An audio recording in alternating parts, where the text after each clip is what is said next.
visage. Là, Regarde le petit, le visage. oui, ouais, C'est aussi long. bien sûr que c'est bon. Ouais.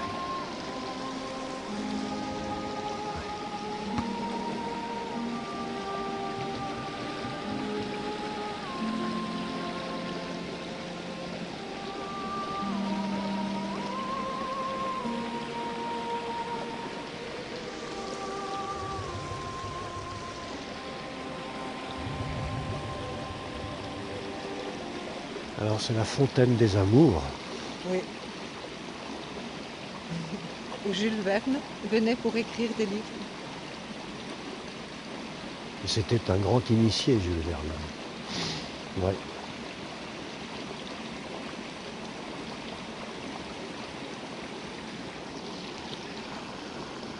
Ah, Oui, il s'appelle comment? le Il est Nautilus. Lutilus. Ah, c'est ça, le C'est ça, Nautilus. Nautilus. Ah oui, en effet, la forme du Nautilus. Ah oui, je l'avais pas vu comme ça. Oui, oui. Superbe. Rien n'est dû au hasard.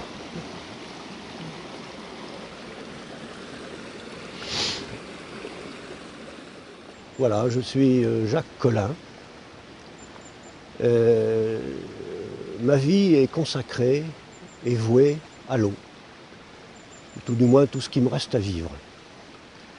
Et aujourd'hui, c'est le premier jour de ce qui me reste à vivre. Alors, je voudrais parler de l'eau, mais bien sûr, non pas sur le plan strictement scientifique, mais surtout ce qu'elle représente pour l'homme et la vie. Je crois que nous avons tous, au fond de nous-mêmes, dans notre mémoire cellulaire, l'histoire de cette vie. Et c'est l'eau qui la porte, c'est l'eau qui la transporte, c'est l'eau qui la donne. Et c'est cette eau qui donne la vie. Alors jusqu'ici, bien sûr, l'eau nous paraît banale. Il y en a partout. C'est quelque chose auquel on ne pense pas. Et pour moi, ça a toujours été une surprise.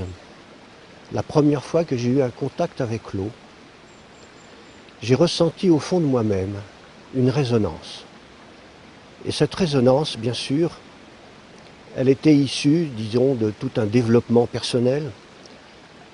J'ai commencé à peu près il y a une quinzaine d'années à voir l'eau, à essayer de l'analyser, de la comprendre. Et ce dialogue a commencé, je dirais, d'une façon discrète, d'une façon presque effacée. Et cette eau a commencé à me conter la vie du monde.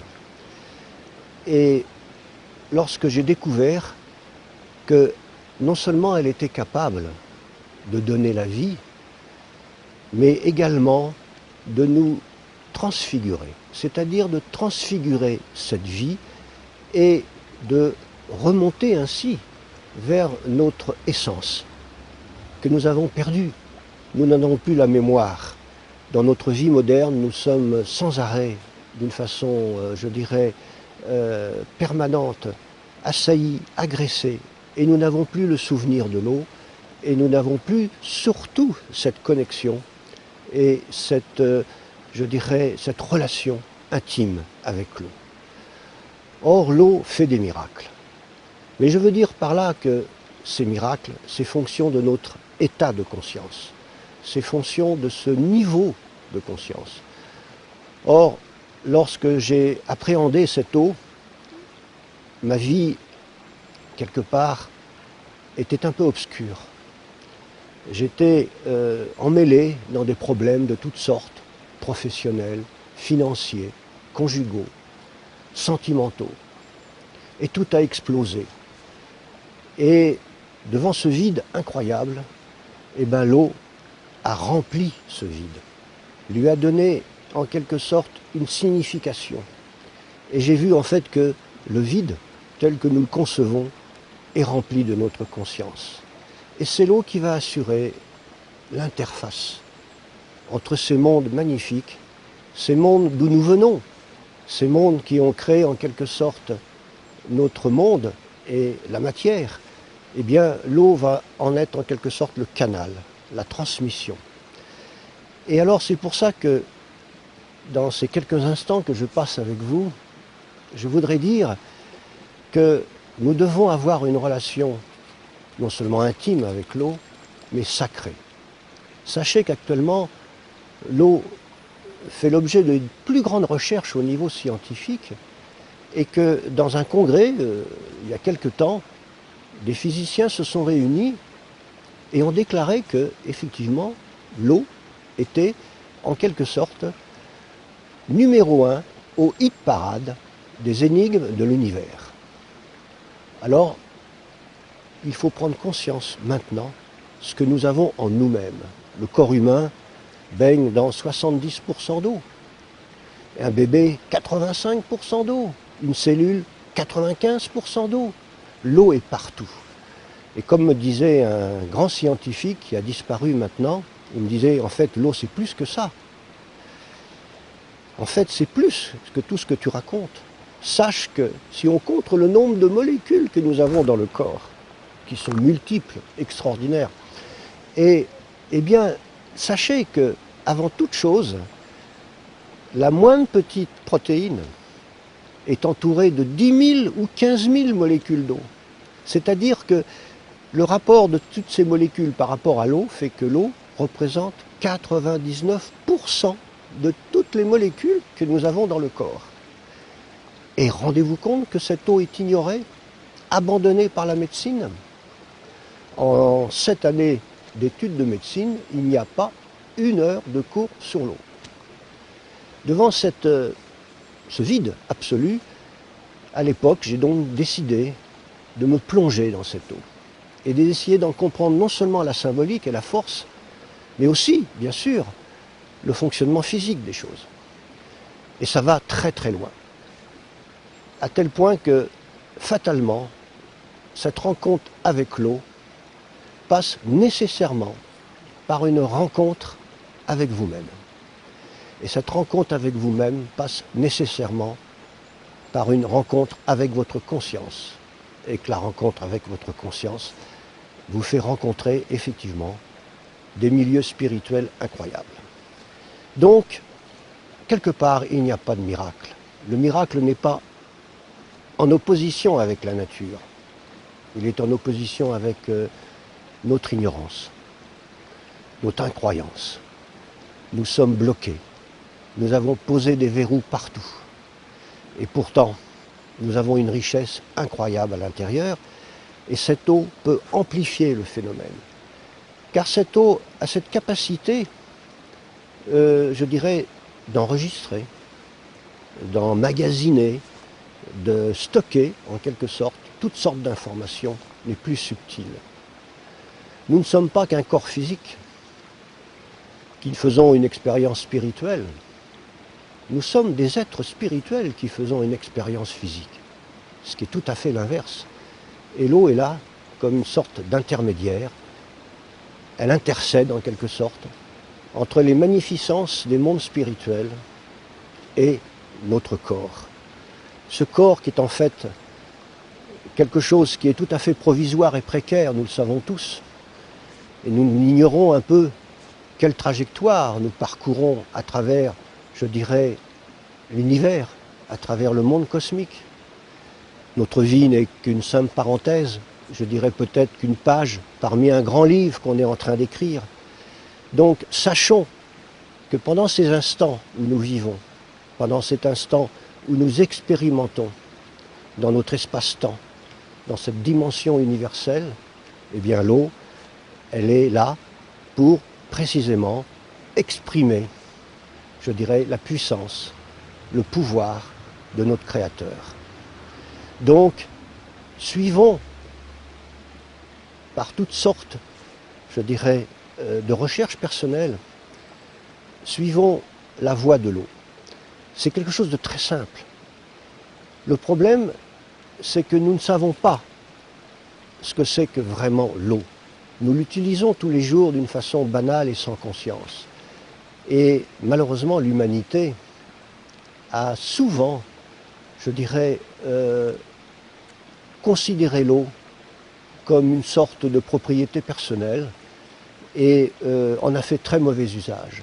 Si bien que cette eau, telle qu'elle nous est servie, telle qu'elle nous est donnée, en dehors de la nature, telle qu'elle a été récupérée par notre système industriel, n'est plus qu'une eau dénaturée, qui n'apporte non seulement absolument pas la vie, bien sûr, mais en plus, elle nous met sur des terrains de maladie et de mort.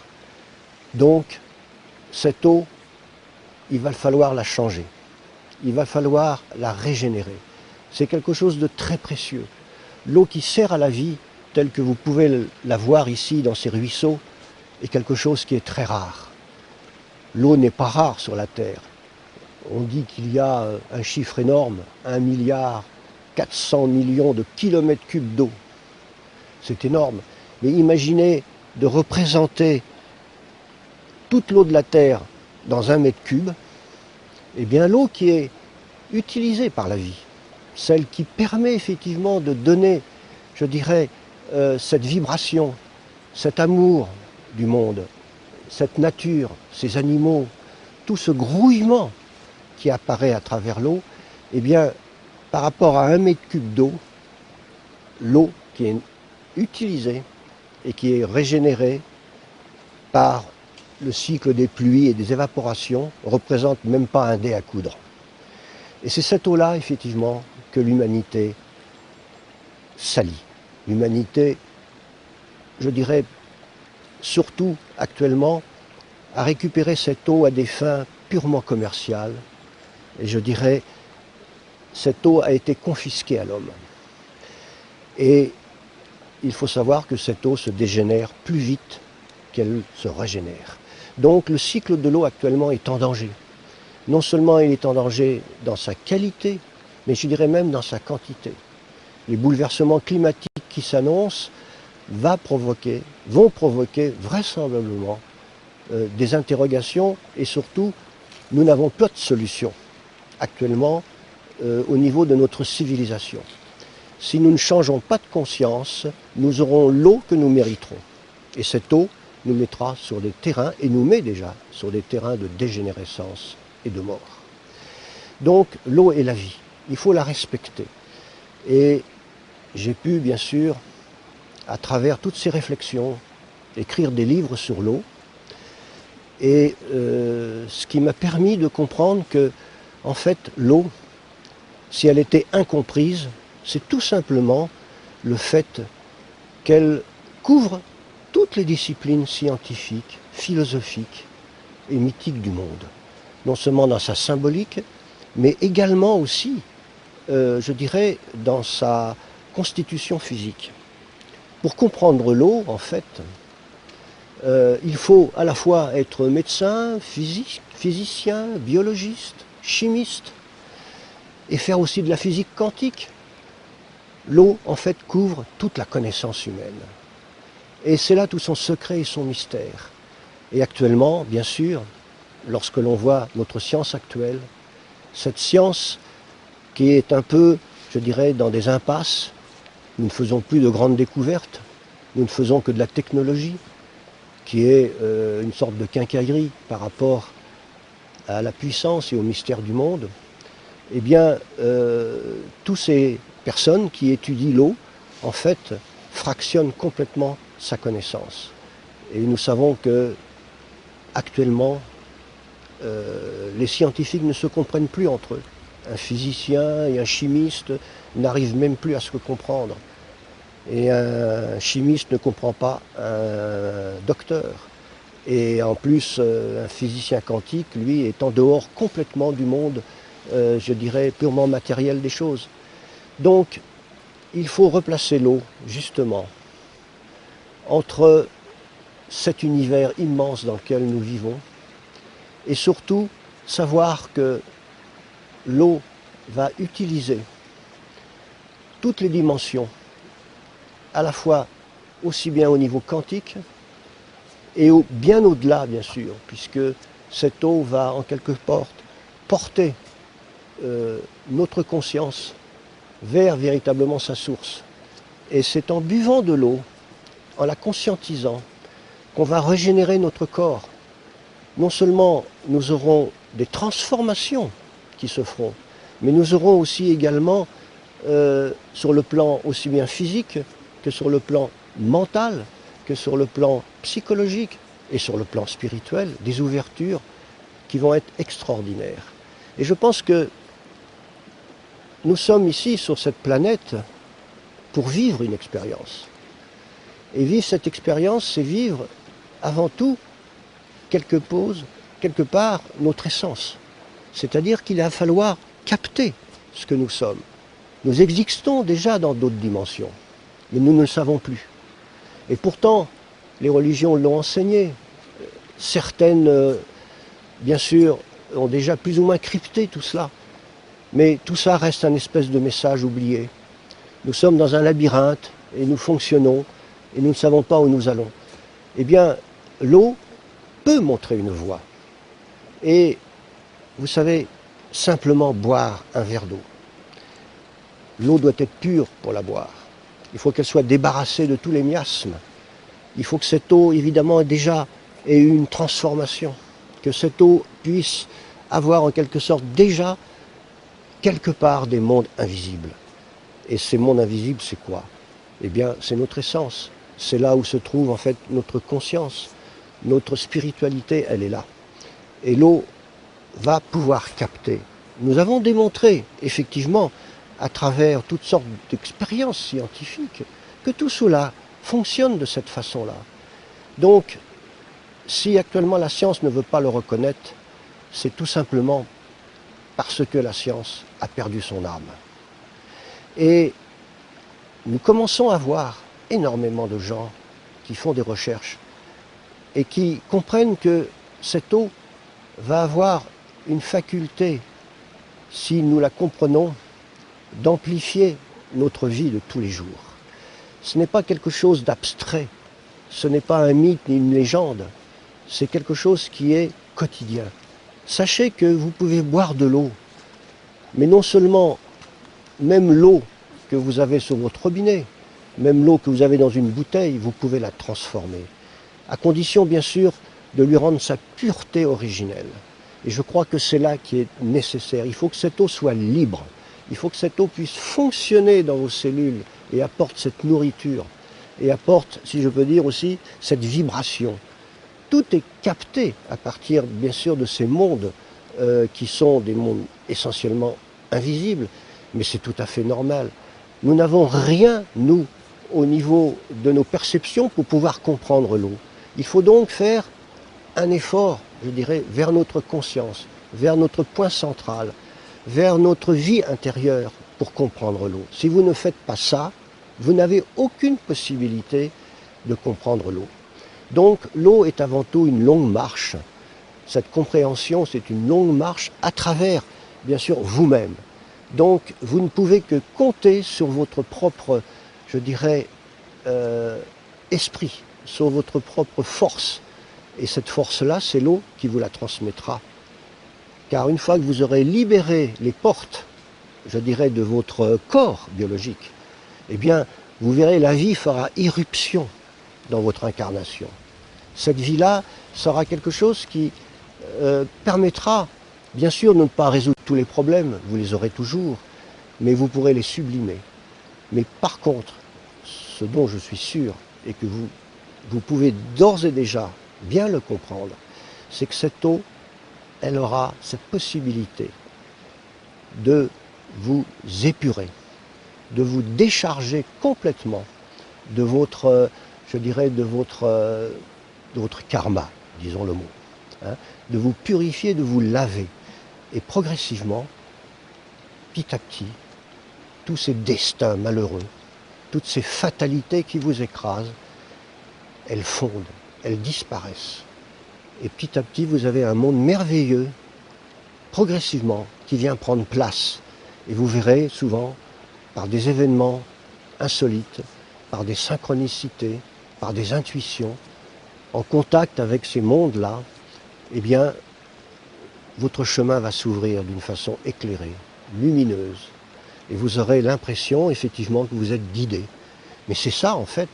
Notre vie ne peut être que guidée par l'eau. L'eau a été dans toutes les religions. L'eau a été dans toutes les civilisations, au cœur même, je dirais, du sacré. Donc, c'est redonner ce sens du sacré à cette eau. Et ça, vous pouvez le faire dans votre cuisine, dans votre salle de bain. Il n'y a pas besoin d'aller dans des lieux extraordinaires. Mais bien sûr, si vous le faites dans des lieux extraordinaires, c'est encore mieux. Mais malheureusement, la vie trépidante de tous les jours, vous qui êtes pris entre vos problèmes professionnels, familiales, financiers, eh bien là, vous avez une possibilité d'ouvrir une porte où va faire irruption d'une façon progressive, eh bien, toute cette capacité, ce pouvoir des mondes lumineux. Nous sommes que lumière, n'oublions pas. Et vous savez que vos 60 000 milliards de cellules, c'est à peu près le nombre de cellules qu'il y a pour une personne normale, eh bien, fonctionnent entre elles, sans arrêt, à travers l'eau. L'eau va se structurer, se former, effectivement, pour que les cellules puissent communiquer entre elles. Il faut que votre eau cellulaire soit claire, soit pure, soit nette, hein, et ne pas avoir des charges que l'on dit effectivement qui vont bloquer les systèmes d'information entre nos cellules. Donc nous n'allons pas rentrer dans toute cette discussion. Tout cela, je l'ai écrit dans mes livres, mais ce que je ressors aujourd'hui, et devant cette nature extraordinaire, devant ces lumières, devant cette magnificence de la création, eh bien, je veux dire que cette eau qui coule, eh bien, elle est capable, effectivement, de vous apporter cette santé morale, physique, psychique et spirituelle.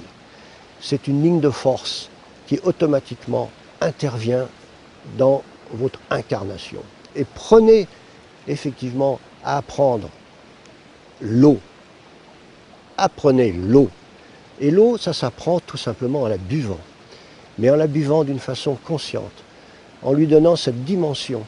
Et la chose la plus curieuse qui arrive à un certain moment, c'est que ce dialogue que vous avez avec l'eau, eh bien ce que vous lui donnez, justement, à travers, je dirais, ce que la conscience que vous en avez, à travers la vénération et le respect que vous en avez, eh bien cette eau va vous le rendre. Et vous avez un phénomène récurrent qui amplifie considérablement, à un certain moment, je dirais, la résonance dans votre corps. Et après, cette eau-là, eh bien, quelque part, elle vous remerciera aussi. Et cette gratitude qu'elle aura vis-à-vis de vous, c'est parce que vous l'avez eue vis-à-vis d'elle. Donc c'est cet échange qui est superbe. C'est cet échange qui permet vraiment de donner une sorte d'amour à tout. Et petit à petit, cet amour s'infiltre dans votre chair, dans votre cellule, dans la moindre petite interstice, je dirais, des choses. Et vous verrez que tout votre environnement change progressivement. Et que ce qui vous paraissait pesant, ce qui vous paraissait, je dirais, dans une espèce de fatalité du monde, eh bien tout cela disparaît progressivement. Ce n'est pas facile, c'est un chemin qu'il faut le prendre, et tout dépend à quel point on le prend. Il faut que chaque jour nous sentions une progression. C'est une pensée de chaque instant. Ce n'est pas difficile dans la mesure où vous restez avec elle, cette eau. Quand vous prenez un verre d'eau, par exemple, c'est très simple. Avant de vous coucher le soir, vous mettez un verre d'eau sur votre table de nuit. Et vous vous endormez tout simplement en pensant à cette eau, en vous disant demain matin je la boirai. Et par conséquent, je dirais, tous les voyages que j'aurais fait cette nuit à travers mes rêves, et à travers, je dirais, tout ce que je désire, à travers donc ces mondes incroyables où nous disparaissons dans notre sommeil, eh bien, vous l'apportez à l'eau que vous allez boire le matin. Et vous allez voir progressivement que quelque chose a changé. C'est imperceptible peut-être au départ, mais il ne faut surtout pas abandonner. Il faut persévérer. C'est le cas de le dire, parce que quand vous persévérez, eh bien, vous avez automatiquement, toujours, à un instant donné, tout dépend de la charge que vous avez à vous débarrasser, vous avez un décollage. C'est un peu comme un gros Boeing, vous savez, qui décolle. Hein. Eh bien, pendant des kilomètres de piste, rien ne se passe. Les passagers regardent à travers le hublot, ils sont là un peu effrayés en disant « mais est-ce que ce fameux Boeing va s'élever » hein. On est là dans cette attente, et puis tout d'un coup, 1 centimètre, simplement 1 centimètre, il s'est élevé. Après un parcours incroyable. Et c'est là que tout se passe. Tout de suite, il va se cabrer et monter, et ça va aller très vite. Et bien, c'est comme ça que ça se passe. Vous voyez, donc, c'est quelque chose qui est, je dirais, qui n'est pas évident. Pourquoi? Parce que nous avons tellement été coupés de notre essence, tellement été coupés de la source. Par rapport à toute cette transcendance, en définitive, nous ne la vivons pas quotidiennement. Bien sûr, nous pensons qu'effectivement, il y a un Dieu, nous pensons qu'effectivement, il y a des sauveurs, il y a des entités religieuses, il y a des entités spirituelles, etc. Mais tout ça n'est pas, quelque part, quelque chose qui est prégnant dans notre vie. C'est quelque chose qui doit pouvoir fonctionner et vivre avec nous-mêmes. Nous faisons partie de ce monde. Nous en venons. Et pourquoi nous sommes abandonnés sur cette planète? Ah, on aura fait des bêtises. Quelle est l'histoire de la chute? Tout cela, c'est une histoire incroyable, inimaginable. Nous n'avons plus la mémoire de ça. Notre histoire, on ne connaît au-delà de 6000 ans plus rien. Qu'est-ce que cela veut dire? Donc, on ne fait que des hypothèses, et tout ça enfermé dans notre matérialité. Donc, cette matérialité, elle n'est que provisoire. Et elle est en fait, comme disaient les savants, et des scientifiques qui se sont réunis aussi pour expliquer ce que c'est que la matière, ils ont constaté qu'en définitive, cette matière n'existait pas, que c'était une hallucination informationnelle. Vous voyez un peu le terme? Eh bien, c'est cela en fait. La matière n'existe pas, et nous le savons, puisque au fur et à mesure qu'on la démonte, plus on la démonte, moins on la trouve. Et quels que soient les laboratoires qui étudient cette matière, eh bien, on s'aperçoit effectivement, c'est quelque chose qui devient évanescent, qui disparaît dans un monde qui n'a plus rien à voir avec cette sensation que nous avons de la matière. Par conséquent, nous sommes dans l'illusion. Et par conséquent, il faut bien comprendre que l'eau, qui est là aussi, en fait, capte, je dirais, toutes nos sensations et permet de construire effectivement les formes de la vie.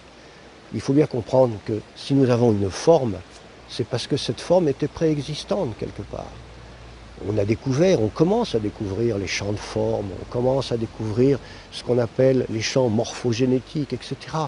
Eh bien, il faut savoir que l'eau capte toutes ces informations et que c'est réceptionné dans nos cellules à travers, je dirais, l'ADN dont on parle tant. Eh bien, tout cela fait que cette eau va porter sans arrêt, tout le temps, d'une façon, je dirais, obstinée, à travers les âges. C'est toute une épopée, la vie. Elle va porter toujours la vie. Eh bien, il faut savoir aussi, bien sûr, que cette vie, nous l'avons en nous-mêmes, même quand nous voyons, je dirais, les animaux, les arbres, etc. Tout ça évolue dans l'axe du temps. Hein. Et nous, qu'est-ce que nous sommes sur cette vie? Nous sommes tout simplement des gens qui enregistrons, je dirais, toutes nos émotions, toute la beauté que l'on peut voir, l'amour qu'on peut avoir, mais aussi nos violences, nos haines, nos rancœurs. Tout ça s'enregistre dans la matière et dans nos cellules. Eh bien, il faut comprendre qu'à partir de là, eh bien, nous sommes, nous, des mémoires. Nous enregistrons sans arrêt toutes ces informations. Et en fait, nous sommes un concentré de mémoire sur l'axe de la vie, hein, sur l'axe du temps. Et en fait, qu'est-ce qui se passe tout simplement? La mort n'est rien du tout. C'est tout simplement que toute cette information, c'est-à-dire notre propre vie, est relarguée à travers, effectivement, je dirais, un autre plan. Eh bien, c'est simple. Et bien sûr, il ne s'agit pas aujourd'hui, je n'ai pas le temps d'expliquer cela scientifiquement, mais nous avons maintenant de plus en plus, je dirais, des indices qui nous indiquent que tout simplement, notre corps, eh bien, au moment où nous avons vécu, au moment où cette expérience se termine, eh bien, toutes nos cellules relarguent cette information qui est tout simplement nous-mêmes, tout ce que nous avons aimé, tout ce que nous avons voulu avoir, etc. eh bien, c'est effectivement là, effectivement, une sorte de double de nous-mêmes qui passe dans un autre plan, je dirais au niveau de la conscience que nous avons des choses. Donc nous sommes toujours à refaire les choses, mais de plus en plus haut. C'est une espèce de spirale de la vie qui repasse toujours sur le même point, mais à un plan différent.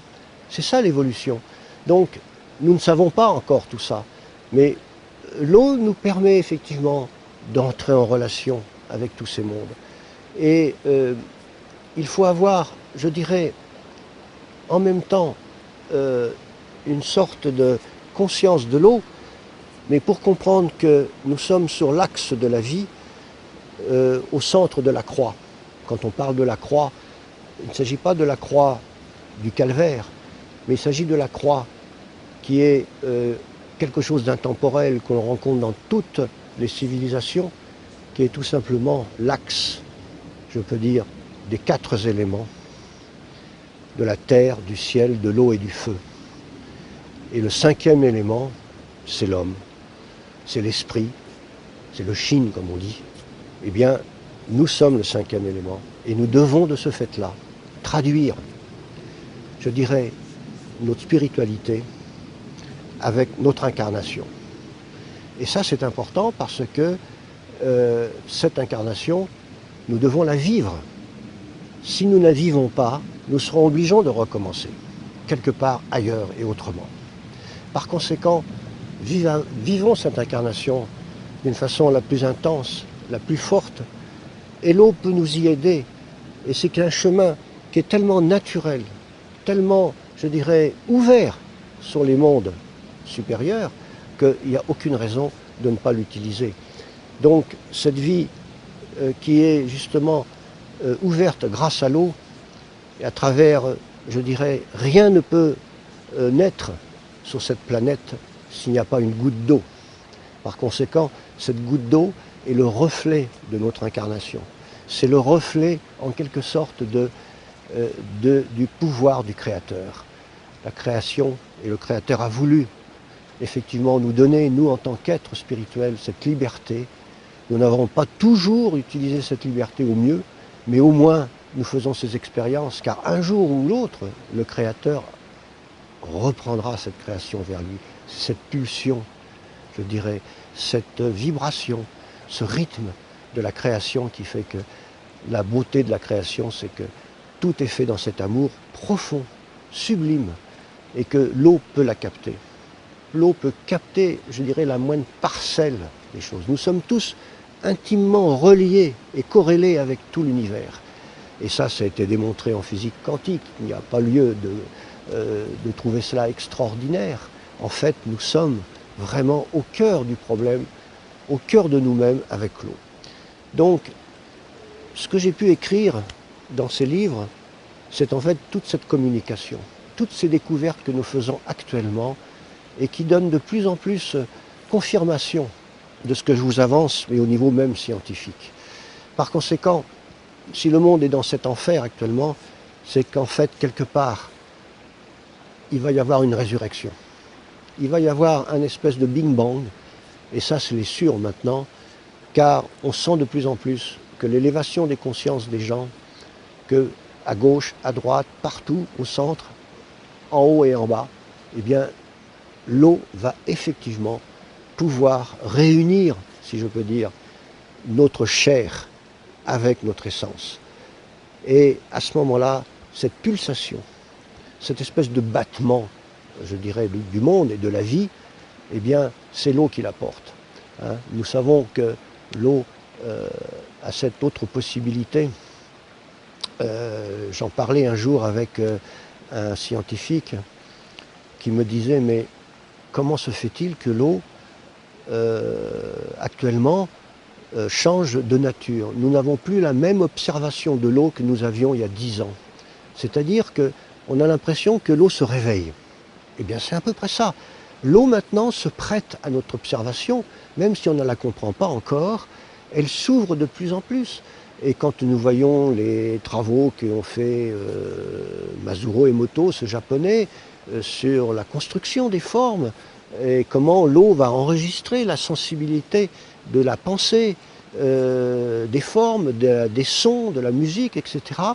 Et qu'elle va traduire en quelque sorte la beauté ou la laideur, ou la violence, ou l'amour, suivant effectivement les vibrations qu'elle recevra, prouve qu'effectivement nos trous intérieurs, chaque jour et sans arrêt, soient inondés d'amour ou soient agressés par toutes sortes de choses. Donc cette eau retransmet fidèlement ce que nous pensons. Donc, comme le disait Jésus il y a 2000 ans, il vous sera fait comme vous pensez. Eh bien c'est ça. Et c'est vrai que nous avons cette potentialité énorme si nous prenons en charge notre destin. C'est-à-dire que nous sommes capables de pouvoir le prendre en charge et non pas en subir sa fatalité. Eh bien l'eau est là pour justement canaliser toutes les formes de vie. Non seulement toutes les formes de vie, mais aussi effectivement vous éclairer sur la vie que vous devez prendre. Nous sommes bien sûr écrasés dans cette civilisation, mais regardez un instant de silence. Regardez un instant où vous aurez la possibilité de pouvoir effectivement vous ouvrir. Eh bien, tout votre eau intérieure va fonctionner et vos cellules vont être baignées dans une nouvelle lumière. Et ça, c'est ça, cette communion. C'est extraordinaire. Et pensez à votre eau intérieure. Pensez à boire une eau. Pensez à la conscientiser. Pensez à lui donner, je dirais, l'amour de vous-même. L'amour de vous-même, c'est l'amour du monde. Il n'y en a pas d'autre. Hein. En fait, la principale force du monde, de la création du monde, c'est l'amour pur. C'est quelque chose d'extraordinaire de savoir qu'à partir de là, tout s'est défini, tout s'est fait, tout a été donné. Et je dirais même que toutes nos bêtises ont été faites aussi. Et nous en faisons encore beaucoup, mais ce n'est pas grave. Le temps n'existe pas pour cela. Le temps n'existe pas pour la création.